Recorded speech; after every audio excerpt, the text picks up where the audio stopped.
film Dear White People is a satire about being a black face in a white place, which follows 4 black students at a mostly white Ivy League college as this sort of racially themed costume party comes together. And we sort of explore how it comes together and how it falls apart through their very unique perspectives on what it means to be black. What do you want white and black people to take away from your film?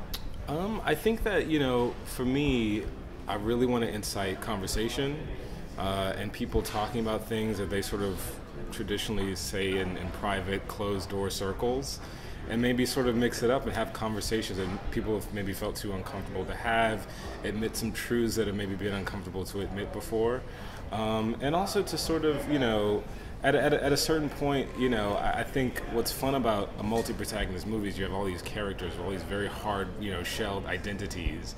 And what's cool is that, we're all a lot bigger than our identities. And I would love for people to take that away from the movie too, is that you can, I think it's an Oprah quote actually, but she says that she is grounded in but not limited by her blackness. And I think that that's a really cool idea because you can, be an African American and have that experience of being grounded in it, but then ultimately transcend it and be bigger than that and do anything you want to do and not be bound by an identity.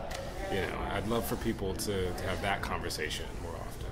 I read your Huffington Post article, the birth of Dear White People, and you mentioned some time ago. Yes, that there are defensive knee-jerk reactions to the phrase Dear White People. Can you explain that? Well, some people, most people, I should say, who are not black that I say the title to, most people are like, that's funny.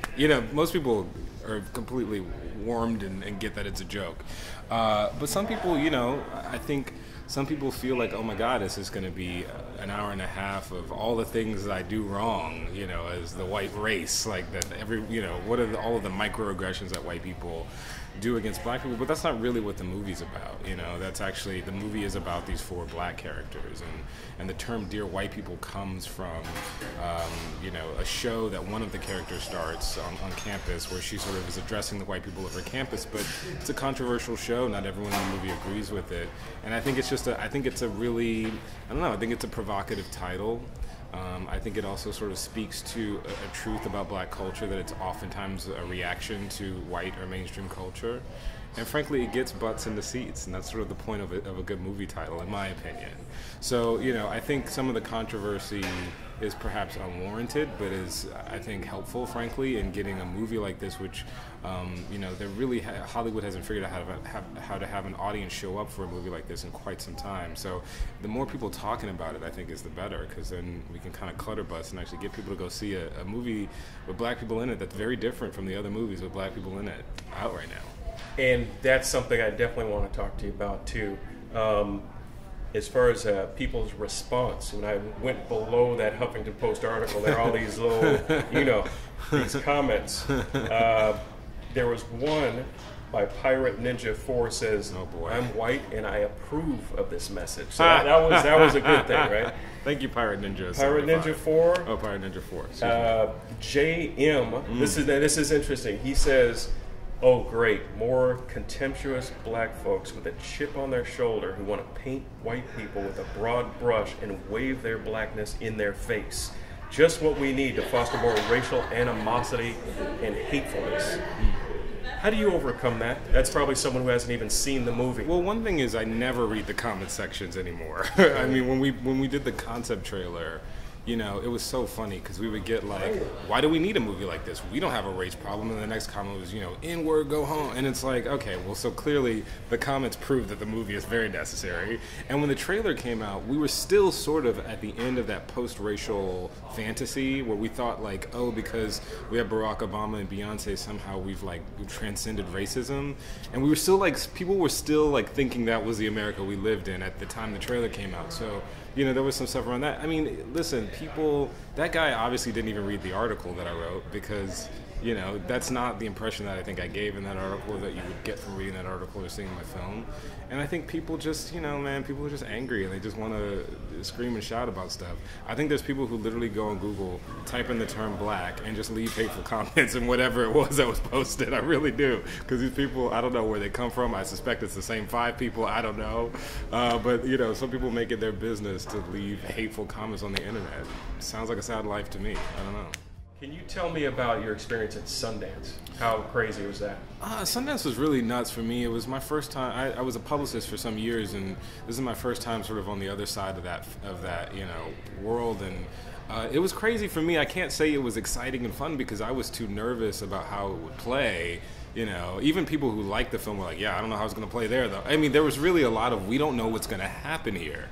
We don't know what the response is going to be. And so there was a lot of me sort of, worrying about that and then waiting for, your New York Times review to come. Like, that kind of stuff is just something I'm not capable of doing with, like, a cool, calm demeanor. So it was a lot of that. But then to literally feel it be embraced by the community there and being stopped in the street by people who had seen it, white, black, young, old, all over the place.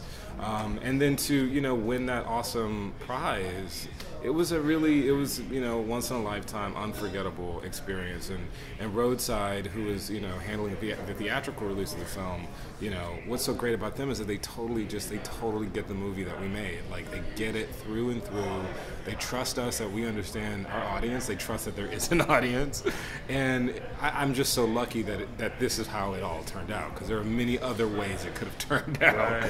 In the world of independent film, there are other versions that, of how the story could have ended. Can you tell us your conscious decision to use satire, to use comedy? I mean, you're talking about some pretty serious subject matter. You could approach it from an angry standpoint Sure. versus a comedy. Can you tell me the importance of comedy and why you chose that approach? Part of it was unconscious. Like, part of it is when I sat down to write, it came out kind of funny, and it came out kind of biting, and it came out kind of satirical. I was also really influenced by, I keep calling out the Black Smart House of the late 80s when Spike Lee and Robert Townsend, they were approaching their work, and it was about very serious subject matter with an air of humor and just a really punk rock kind of sensibility. And you look at Do the Right Thing and it's shot like a comic book, you know what I mean? So I didn't want to, I'm never going to be interested in doing the thing that everyone else is doing. And at the time when I was writing the movie, the Black experience really kind of came down to two versions. You got light and fluffy comedy, and you got extremely serious, gritty, historical or present day street drama. And for me, I just wasn't interested in telling this story that way. And also, for me, the movie is ultimately, it's about identity. It's about it's about racial identity. You mentioned Spike Lee, Do the Right Thing, Mm-hmm. School Days. Oh yeah. One of my favorite movies, and it sounds like one of your favorite influences, Robert Townsend's Hollywood Shuffle. Oh God, so Can good. you tell me what is it about those pioneers that have affected what you're currently doing? They weren't afraid to say the truth. That Black acting school segment in Hollywood Shuffle is still true today. It's still true. Like, how to be a slave, how to talk jive. Like, that's the same thing that my Black actor friends are going through, now. It's like, well, I'm going to audition to be slave number whoever, and this, and it's all like important stuff, and it's great. And I'm not trying to badmouth any movies, but they weren't afraid to be like, why is this the only version of the Black experience out there? And you look at something, really all of Spike's career, but like particularly like the first three, that She's Gotta Have It and School Days and Do the Right Thing, he just did not care what y'all were checking for. He was like bringing something, to the screen that was new and fresh, and didn't care that there wasn't anything like it before. And that's the kind of energy that I, as a filmmaker, just really respond to. I'm a big fan of Stanley Kubrick and P.T. Anderson and Wes Anderson and directors and writer-director creator types who just don't care what came before it. They have something to say, they know what it is, and they trust that an audience will show up. And I've always just been attracted to that kind of storytelling. That's bold. In your crowdsourcing campaign, you reference films with wigs and fat suits and gospel songs. Also in the film, there appeared to be jabs made towards Tyler Perry. Was this just done in good fun, or were you trying to make a strong statement? To me, it's good fun. I don't have a personal vendetta against Tyler Perry. The thing that's true about every Black person I know is that we always end up talking about Tyler Perry, Michael Jackson. Anyway, there's just topics that Black people talk about, and particularly like in film circles, everyone is always talking about Tyler Perry and is he good and is he bad. To me, there's nothing wrong with Tyler Perry. He's found an audience. That audience shows up. The mistake is that the industry for a time has felt like, oh well, that's the only thing that Black people want to see, and it's the only thing, you know, out there in the culture sort of representing black people. And of course, his audience is actually very specific, and he knows how to reach them. But there's a lot of us out here sort of waiting for our movies too, and it's really an industry thing that I'm taking a jab at. It's really a sort of like, you know, it's not, you know, this is a business and it is entertainment, but at a certain point, you know, the stories aren't representing the people, and it's not just black people. I mean, the makeup of America is extremely diverse, and it's not represented in our culture, and that's weird, and there's something wrong with that, and it's just from an economic standpoint alone, like that's not the best way to go about it. So that's what I'm making a comment on, you know. I think the movie kind of takes jabs at all kinds of areas and aspects of black culture. And, you know, Tyler Perry is defended and slammed in the movie. So I think that actually represents the truth about the kind of conversations that black people are having, you know. Once again, we're in an amazing era then, because if you look at your cost of production, you know, there's just due to technology, how we can do things that we could never have done before back in the days when you had to pay for film and cut film. Mm-hmm. Can you tell me about how technology has played a role in African Americans and Latinos and all of that with their voices? I feel that we're on the verge of something, man.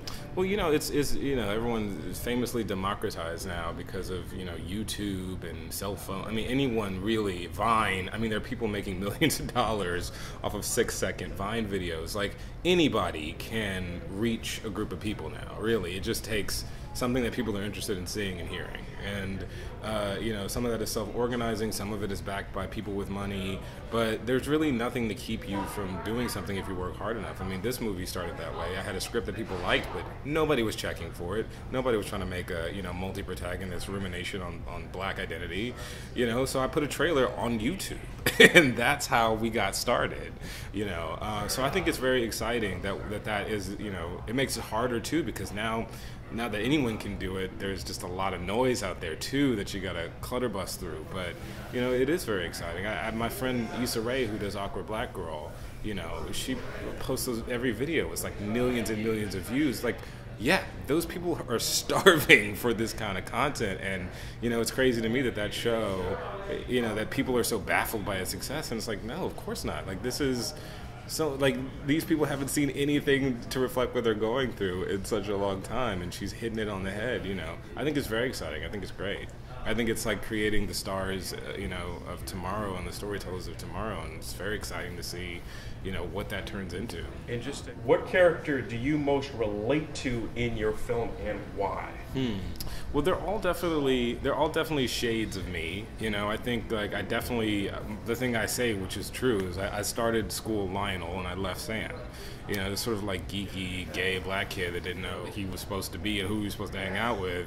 And then I sort of left kind of, you know, militant and angry. But, you know, now I think that I've sort of had some time to cool off and write some scripts. You know, I think I've kind of brought all of my pieces together into more or less sort of a whole person, as whole as I can be at my age and with what's going on.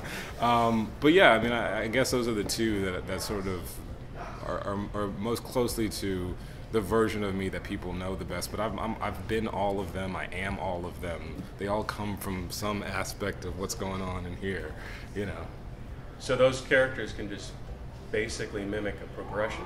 I think so. I think so. That's crazy. And they all, you know, they're all sort of attacking the, not problem, but the situation in different ways of, like, how do you be black amongst people that don't, or have preconceived, you know, notions about what you being black means. Like, how do you get on in that kind of a world?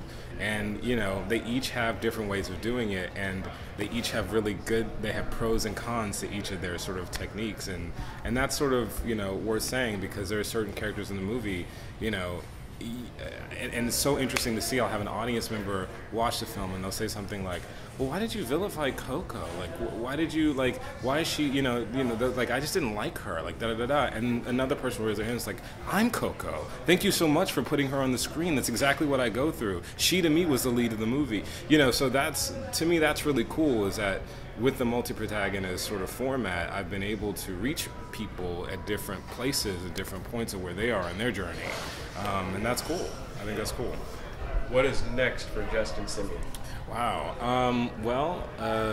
I'm excited to see the movie, how it is released, and how it hopefully is embraced by people. I think that is a really big moment and opportunity. Not just for myself, but for us and for the industry.